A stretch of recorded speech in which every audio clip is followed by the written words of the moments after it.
Welcome everyone to the Los Angeles Conservancy's Preservation Perspective Series. I'm Linda Dishman, President and CEO of the Los Angeles Conservancy, and I will moderate today's program. This is our second in the series and features Council District 5 runoff candidates Katy Yaroslavsky and Sam Yebri. We bring this program to you to inform voters and highlight preservation in CD5 and throughout the city. We want to hear what candidates have to say and their viewpoints on historic preservation. And to be clear, the Conservancy as a nonprofit organization cannot and will not endorse any candidates as part of this series.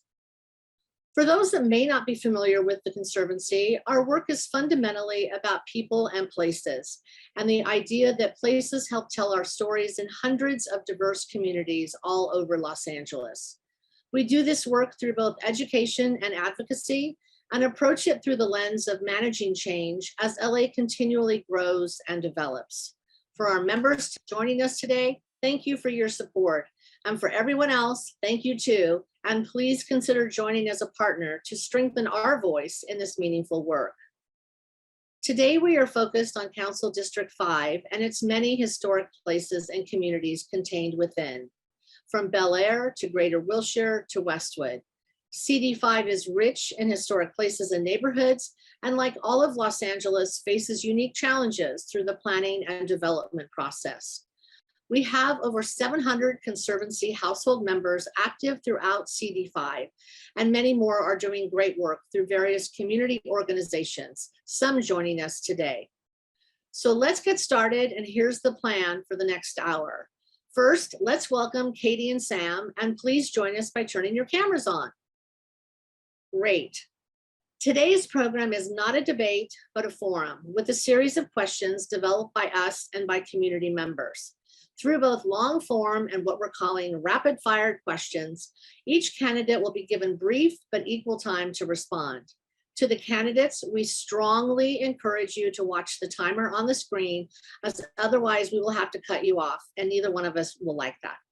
I think you'll see the time will go by quickly. There will be opening and closing remarks by both candidates. There are no rebuttals, so we ask each candidate to stay focused on the question and your views on preservation, and to always be respectful of one another and mute yourself while the other candidate is speaking. As to each candidate, thank you again for taking part today. And we look forward to learning more about why preservation matters to you and the important work you intend to do within CD5. A few minutes ago, we did a coin toss, and Katy will start with the initial introductions and opening remarks, followed by Sam. You will each have 90 seconds to provide a short introduction. Katy, feel free to begin. And remember, both of you, keep your eye on the timer. Good afternoon, everyone. Thank you so much, Linda. Thank you to the LA Conservancy, and thanks to all of you for being here this afternoon for this important conversation. I'm an environmental attorney, policymaker, a mom to 3 young kids. My family and I live actually in South Carthage, which is one of the oldest HPOZs in the city. The second oldest, I think.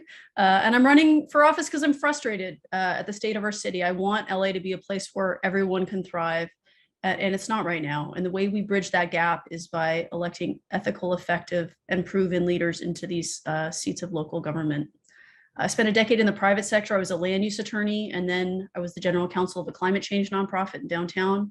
And for the last 6+ years, I've enacted policy and created programs on behalf of LA County's 10 million people as a senior policy advisor to Supervisor Sheila Kuehl. I've seen firsthand how much good government can do when working in partnership with communities. My priorities on the council are, 1, to address the root causes of homelessness and poverty and to create more flexible, affordable housing to get people off the streets quickly and connected to housing and services. 2, to make our communities safer and healthier by investing in them for the long term. And that includes updating our community plans, which I'm looking forward to talking about today. And 3, making LA climate resilient and creating truly livable, vibrant neighborhoods. The problems we're facing are big and complicated, but I have a proven track record of getting things done. I'm coming into the job clear-eyed about the challenges and opportunities, how to navigate bureaucracies, leverage money, and problem solve. I'm looking forward to partnering with each of you to make our communities into the places we know they need to become. Thank you. All right, Sam, can you do it in the amount of time? Yes. Hello, everyone. My name is Sam Yebri, and it's a real pleasure to be with you. Thank you to the Conservancy for convening this important conversation. And I appreciate the work of the Conservancy, not just preserving historic buildings and monuments, but also being the force behind the establishment of the Legacy Business Program, which is going to be a boon for some of our favorite businesses throughout CD5. I think we can all agree that no great city would allow its history to be erased. History and culture are a big part of why people come to Los Angeles, to live, to visit, and to start businesses. And historic preservation is good public policy because it preserves our city's rich cultural legacy. It prevents displacements of vulnerable tenants and businesses, and it enhances our quality of life.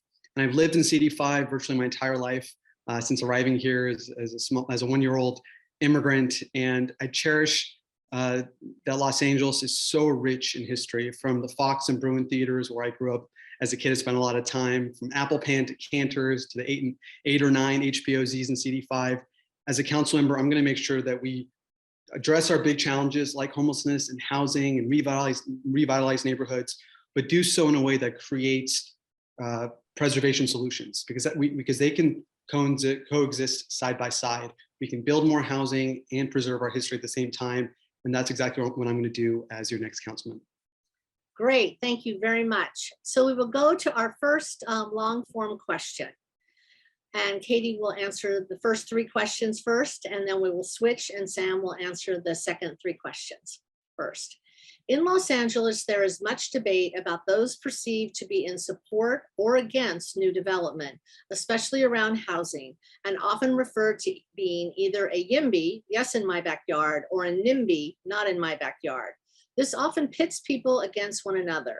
As a council member in an area seeing significant new development, how will you bring people together and allow for a discourse that helps all find some common ground? Katy. Thank you. That's a great question. And I think this is going to be one of the most important parts of the job, is to be a convener, to create a space, to provide leadership and bring people together. I think what happens on this issue is that it's polarized, and it shouldn't be, because I think most people are probably not far apart from each other on this issue. Most people can agree that LA needs more housing, particularly more affordable and workforce housing, especially in Council District 5, where we have so many of the job centers, right? We've got Century City, we've got UCLA, we've got Cedars.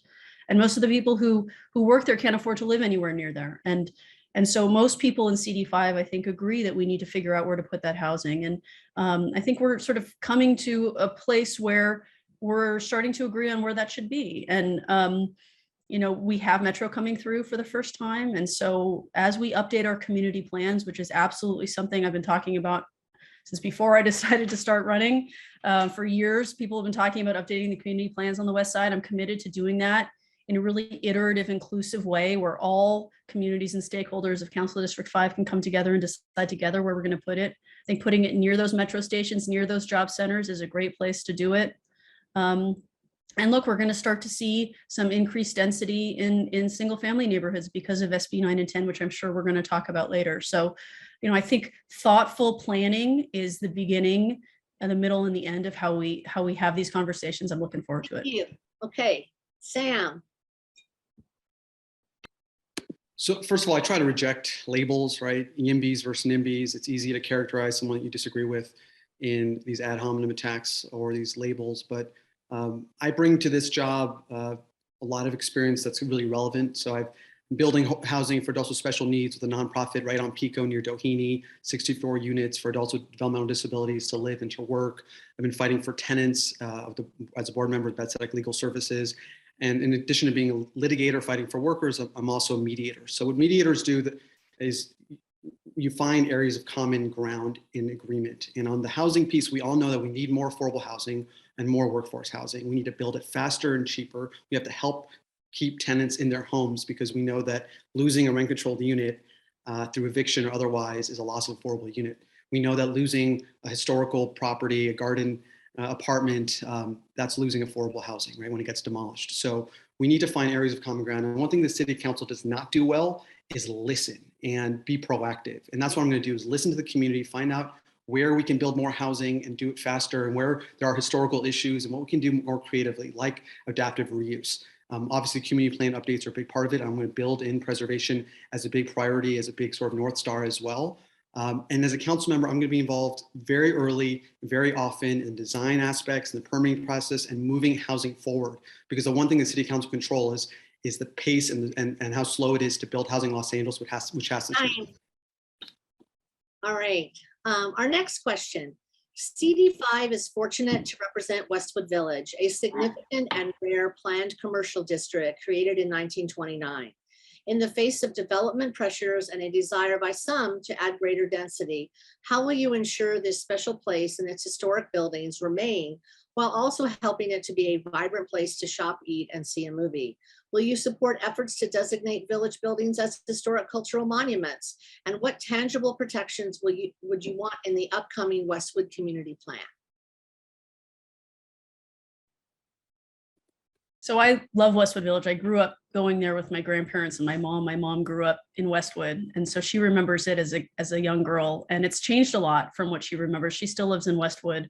And when I was at UCLA for law school, I hardly ever went to Westwood Village because it felt kind of like a dead zone. And I've been going more often now. Been going to some of the new exciting restaurants. There's Violet Bistro. There's some beautiful spaces in Westwood, and so many historic buildings that we need to protect. And I see it as a really important job of the council member to champion historic preservation everywhere, particularly in the village where there are so many historical assets and resources. So yes, I will champion preservation of existing buildings. And at the same time, look, we have a housing shortage on the west side. A lot of students at UCLA can't afford to live anywhere near there. I still have tens of thousands of dollars of debt from UCLA Law School, and it's because of the housing. I chose to live in Westwood, and I'm still paying for it.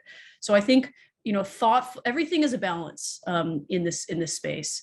Thoughtful preservation, adaptive reuse, being really intentional about new architecture to make sure it complements rather than detracts from, and engaging often and early in conversations with organizations like this one, neighbors, experts, to make sure that as we densify, we're doing it in the right places, at the right scale, and being really thoughtful about the details. So looking forward to making sure that the specific plan incorporates that. Thank you. Sam. So I grew up in Westwood. I grew up on Wellworth, a couple blocks away from the village. I spent a lot of time at the arcade and Jerry's Deli, and I still take my kids to Dee Dee's almost every week. And one of the things I love about Westwood Village is that it does have one of the largest and densest concentrations of architecturally and culturally and historically significant buildings in the city. These are including the Fox Village Theater, the Bruin Theater, the Geffen Playhouse, the Ralph's and Jan's Dome buildings, things that are really icons of Los Angeles. There's more than 50 of these historically designated buildings in all. You mentioned 1929. In a couple of years, the village will be commemorating its 100th anniversary. And I think it would be a travesty if that history is demolished. So I will absolutely champion historic preservation. We obviously need more housing, and we also need to address that 40% commercial vacancy rate, give or take, in the village. And there's many blocks in the village where we can redevelop and place infill housing. Up and down all of Gailey does not have the same historical significance as other parts of the village. The Jerry's Deli parking lot, those are all zoned 55 feet. You can build housing in the village there. There's some really good recent updates to the specific plan which I support. We can go further. And one thing that we have to do in Westwood Village is create a pedestrian-only car-free plaza in the heart of the village on Broxton. There was a plan from the 1980s that the then council member killed. I'm going to take that off the shelf and implement it immediately. That's been one of the ideas that as I knock doors up and down Westwood, people get really excited about. A place where people can go safely, enjoy time with other people. All right, the next question. This is a little long. I apologize in advance. The city's Millsap program is the primary economic incentive for preservation in LA, offering owners of historic buildings a reduction in their annual property tax liability. For the past 2 years, LA's Millsap program has not been accepting new applicants. An independent assessment commissioned by the city recommends a series of modifications centered on equity and sustainability, and includes suggestions such as sunsetting some existing Millsap contracts and focusing on affordable housing and areas of the city that has been traditionally underserved. Given the extensive use of the Millsap throughout CD5, do you have thoughts on this longstanding incentive program for preservation? And what are your thoughts about any amendments to the program? Katy. So I love the Mills Act. I think it's a great program because it makes it easier for people to do the right thing. When you own an old historic home and have the responsibility and honor of preserving and maintaining it, you know that that's an undertaking, and you're committing to doing that. And it's not cheap, right? New windows on a historic home cost maybe 5, 6, 7, 10 times more than vinyl windows, and every little thing adds up. And so I think it's really important that we do what we can to maintain funding for people who are already participating under it, and find new ways to expand the program in the ways that you mentioned. It's really important that we're constantly being mindful of how a program may have a disparate impact across communities, and making sure we're trying to rectify that.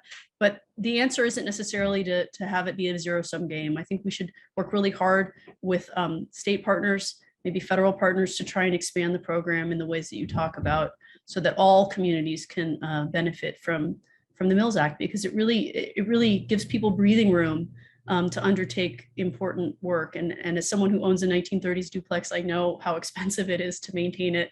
And it's not a historic, it's not an HPOZ. So it's even less expensive than it is for some of my neighbors who are in South Carthay, who are putting in a lot of resources to keeping their properties as beautiful as they were when they were built. So. Great, thank you. Sam.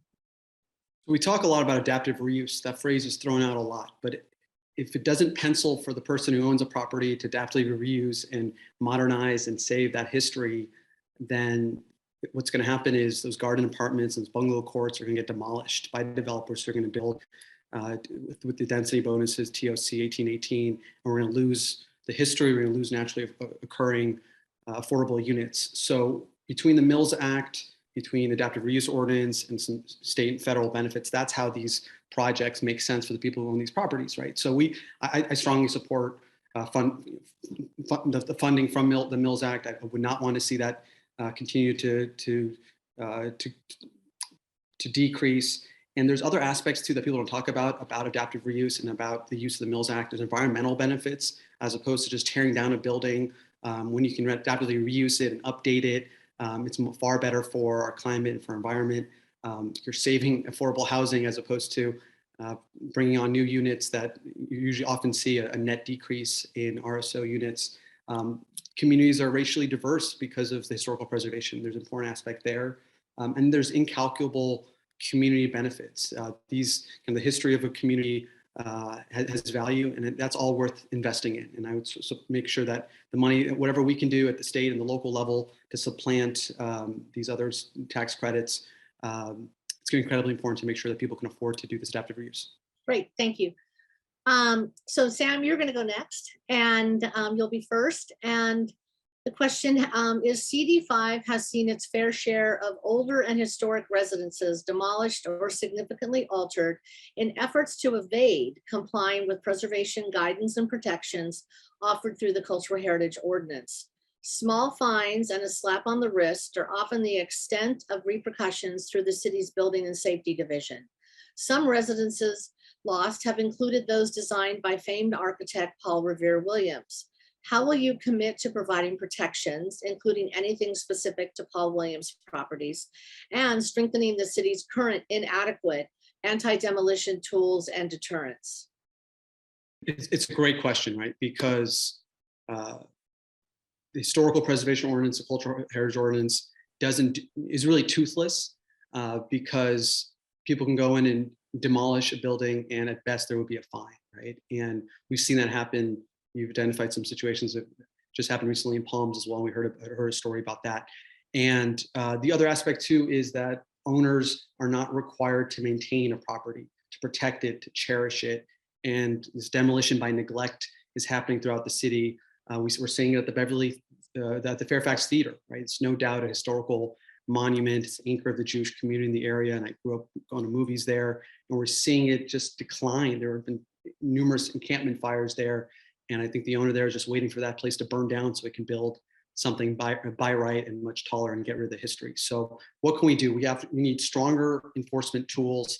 If we're going to have fines, they need to be punitive. We have to enforce them, and we have to engage the city attorney to do more, because there should be criminal consequences We can't have developers asking for forgiveness as opposed to permission, and we're seeing that all throughout this city. So incorporating this historical preservation enforcement and fully funding the staff to do this is really important, because otherwise we know that in a city where no rules are getting enforced, which is increasingly Los Angeles, bad actors are going to have their way, and the history is going to be erased. Great, great, great. All right, Katy. So we need to make sure that we're making it easy for people to do the right thing. And also at the same time, make sure people are doing the right thing. And some of that is going to come down to making sure our departments are adequately funded, that we're providing grants to organizations like the LA Conservancy to go out, to take pictures, to monitor, to make sure people are fulfilling their obligation as stewards of historical properties. Because I really think that when you buy a property that's historical, you have an obligation to maintain it. And for a variety of reasons, people sometimes let their buildings fall into disrepair. Sometimes it's because it's really expensive to maintain it to the standard that it should be maintained to. Sometimes it's because there are more nefarious reasons, right? They want to tear it down and build something else. And so it's intentional neglect.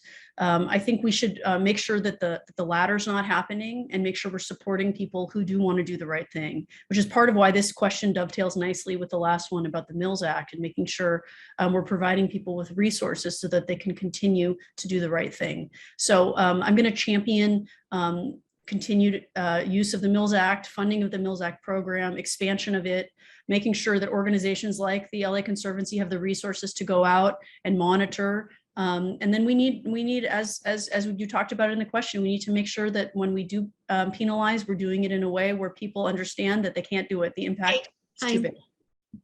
Sorry, just wanted to watch that. Last two questions are the long ones. As the city grapples with numerous planning and development proposals and continues to streamline processes, the ability of the public, both as individuals and community organizations, has been reduced, with little access to offer advice and constructive thoughts to help improve projects.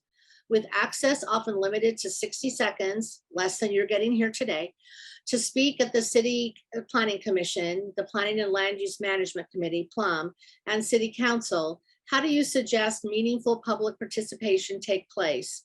And what will you do to allow for greater access? Great. I think this is a really important question, because it touches on a lot of aspects of why the city's not working right now, is that it's not listening to the residents whose decisions whose lives are being impacted by these decisions. And one starting point is updating our community plans. Wilshire and Westwood are the two big ones in CD5, and we have to build in strong historical asset protection as a priority there. Another thing it's really important, is that council are being involved early on. It's not just hearing complaints when something is basically cooked at the plum committee or the planning commission, but something that is, as soon as it is proposed, a council member should be involved in designing and the permitting and the community outreach stage to get it to a good place, a win-win. I'll use an example. So I grew up behind the Crest Theater in Westwood, off Westwood Boulevard. Wonderful classic theater, Art Deco panels. Used to go there to movies as a kid, and there was a plan to demolish it, turn to housing. And the Westwood Homeowner Association was able to get involved and get engaged. And now UCLA has acquired it, is making a major investment to turn it into an incredible performing arts live theater called the Nimoy Theater that is under construction. It will be open hopefully in March of 2023.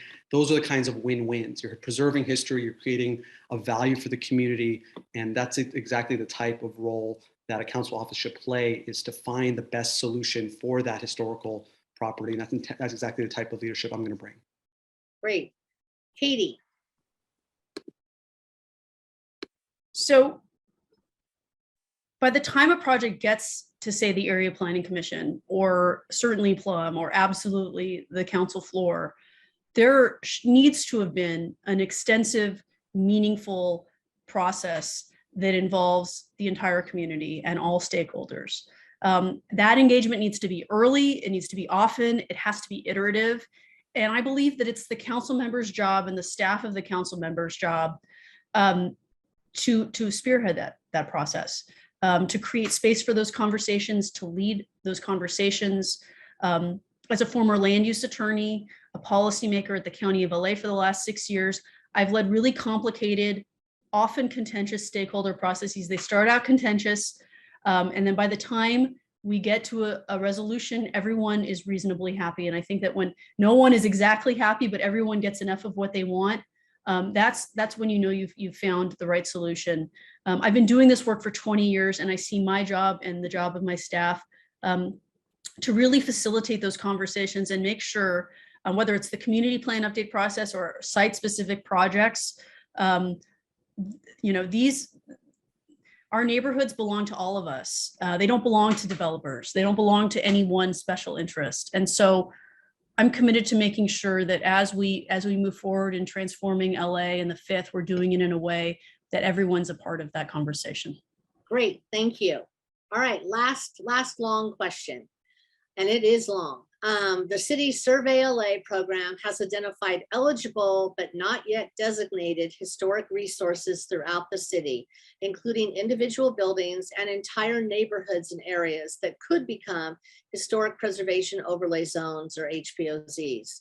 In CD5, approximately 30 neighborhoods containing both single and multifamily residences were identified as eligible HPOZs, but remain currently unprotected, despite experiencing demolition and incompatible new development. Before these places are no longer eligible or lost altogether, what would you do to protect them and help residents seeking HPOZ status? Great question, because it's timely. And HPOZs are incredibly important and valuable, and I support them. And I would be eager to be part of the process to help dispel some of the myths and concerns that people have that it's going to be bad for property values. Your own report from 2020 from the Conservancy identified that's not the case. It has incredible values, environmental values, protects affordable housing, fosters neighborhood stability, and really creates a racially and economically diverse community. And I think that's more important than ever. And those are values that most of us cherish. And if those are explained well to residents who are concerned just about what the property values would be, whether or not they can update windows or put on a second floor. And I think we can also work in some flexibility. There's not a one size fits all HPOZ set of guidelines and approaches. And where we've had them in CD5, like Hancock Park or South Carthay and elsewhere, you see the thriving neighborhoods. And I look forward to leading the discussion whenever a neighborhood is eager to explore that. And I'll bring my skills as someone who has helped build affordable housing in our city, who's fought for tenants, and who's been a litigator, mediator, and how to bring people together. And that's exactly the type of leadership that we need as people who are going to bring folks together, talk about the facts, and try to get to a place where everyone is better off. Great. Katy. This is a great question. And I think it depends. I think it depends on the neighborhood. I think it depends on what the neighborhood wants, what the neighborhood's looking for. An HPOZ is a great tool to preserve an entire neighborhood. And for those neighborhoods that want that, I'm looking forward to working with them to make sure that they can get designated. For those neighborhoods that might not want it, but that may want to preserve historical resources and assets more on a case-by-case basis, a site-by-site basis, working with them to make sure that that happens. Whatever it is that neighborhoods want, I'm looking forward to partnering with them and making it easier for them to accomplish their goals. It's hard to say, yes, across the board, all 30 neighborhoods should become HPOZs. But if that's what they want, I'm happy to help facilitate it and make it happen. I live around the corner from the eightplex where my grandparents first moved when they got married in 1940. And it looks, I imagine, exactly the same as it did, if not very similar, to nearly 100 years ago. And that's history. And it's worth preserving. And because it's in South Carthay's HPOZ, it's still here. And so I think providing the resources and tools and staff so that those neighborhoods that want it can do it, I'm all for it. Great. All right. Well, now we're going to have shorter questions and shorter response time. So you each have 45 seconds for each response. And we'll switch over. We'll start with Katy again, and she'll get 2 questions first, and then we'll go to you, Sam, for 2 questions first. So the first question is, not all historic places are architecturally significant or even beautiful. Do you support the designation of culturally significant places like legacy businesses as historic cultural monuments? Yes, absolutely. I mean, part of what makes LA special isn't just the pretty stuff. It's the interesting stuff, the weird stuff, the ugly stuff. It's our businesses that have been around forever that we continue to go back to, that my parents went to and their parents went to and my kids will go to. And so, yes, absolutely. This is our history. It's our living history, and we need to do everything we can to preserve all of it. Great. Sam. Absolutely. So legacy businesses are the anchors of our neighborhoods, right? It's where people connect and where memories are made and our sense of community is really created. And I'm thinking of Tom Bergen's and Apple Pan and the wonderful theaters.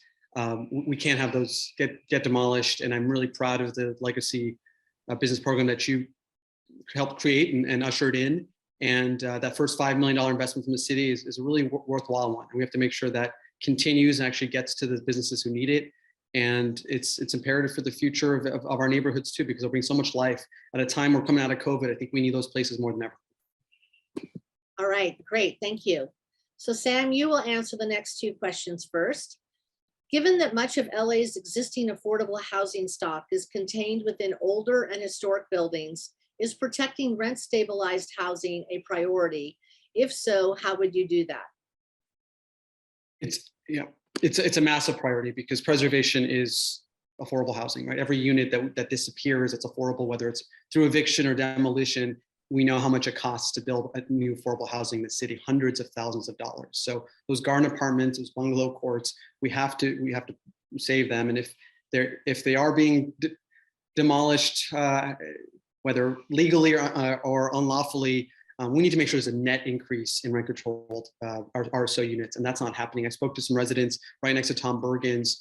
They live in a building, about 40 units that are rent controlled, and they're waiting for that building to get demolished. Once the Ellis Act is able to be used again by developers, they will be gone, and 200 units will come in, and only 20 will be affordable. Okay. That's a net loss of 20 affordable units.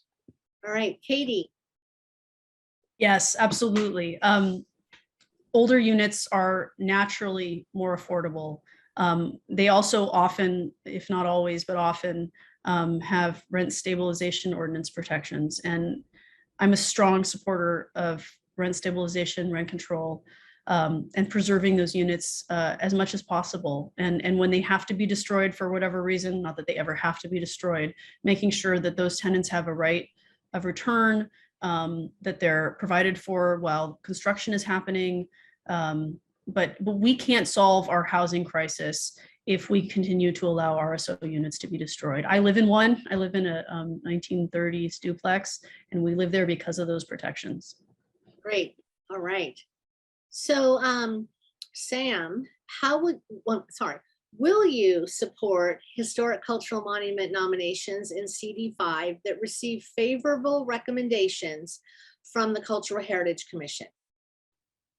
Yes, I'm going to defer to the experts there. I'm going to listen to the community, and I think that's the job of a council member, is to understand the history, be on the ground, and also trust the experts who've done their homework.